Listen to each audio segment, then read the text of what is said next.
आज के वीडियो में हम लोग पश्चिमी घाट की छोटी-छोटी पहाड़ियों को देखेंगे। बहुत महत्वपूर्ण पहाड़ियाँ हैं जो एग्ज़ाम के पॉइंट व्यू से आपको याद करना बहुत ज़रूरी है।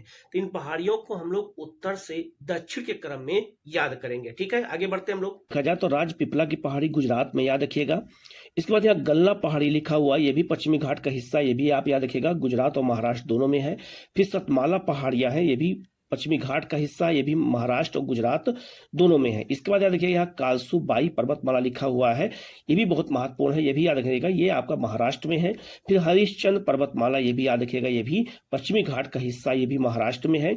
इसके बाद याद रखिएगा यहाँ पे महादेव पर्वतमाला लिखा हुआ है, और महादेव पर्वतमाला बहुत महत्वपूर्ण, याद रखिएगा इसकी सबसे ऊंची चोटी का नाम क्या है, महाबलेश्वर। याद रखिएगा यहाँ से ही नदी निकलती है, कौन सी, कृष्णा नदी निकलती है। एक आप कंफ्यूजन मत रखिएगा, महादेव पर्वतमाला महाराष्ट्र में है, लेकिन महादेव अगर पूछा जाए कि महादेव पहाड़ी कहाँ पर है, तो ये मध्य प्रदेश में है, ये सतपुड़ा पर्वत का हिस्सा है, याद रखिएगा। ठीक है, तो याद रखिए महादेव पहाड़ियां यहाँ पर है, लेकिन महादेव पर्वतमाला महाराष्ट्र में है। ठीक है, इसके बाद याद रखिएगा, और अगर हम साउथ की ओर चलते हैं तो कर्नाटक में कई पहाड़ियां जिसमें लोहे का उत्पादन होता है, जैसे आप यहाँ देख सकते हैं कोपट पहाड़ियाँ, यहाँ गोकक पहाड़ियाँ, इसके बाद यहाँ देख सकते हैं सिमोगा पहाड़ी, यहाँ देख सकते हैं बाबा बूदन की पहाड़ी या चित्रदुर्ग पहाड़ी, ये सब पहाड़ियाँ क्रम से याद रखिएगा। इसके अलावा आप यहाँ देख सकते हैं बादाम पहाड़ी, ये सब पश्चिमी घाट का हिस्सा, और इन सब में लोहे का उत्पादन बहुत ज्यादा होता है, इनको आप अच्छे से याद रखना, खास करके बाबा बूदन की पहाड़ी।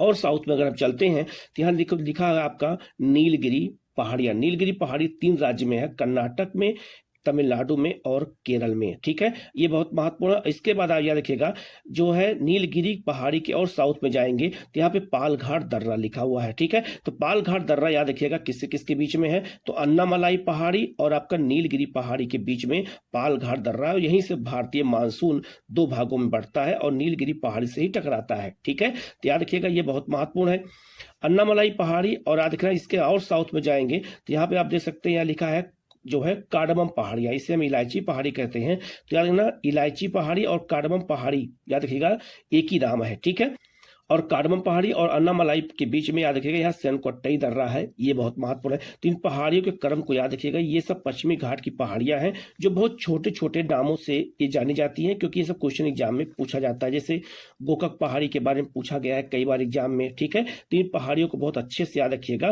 क्योंकि ये सब क्वेश्चन एग्जाम में अगर आपसे पूछा जाए तो आपके क्वेश्चन गलत नहीं होने चाहिए। तो मैपिंग के थ्रू आपको बताने का यही जो है उद्देश्य है, जिससे आपके क्वेश्चन एग्जाम में गलत ना हो।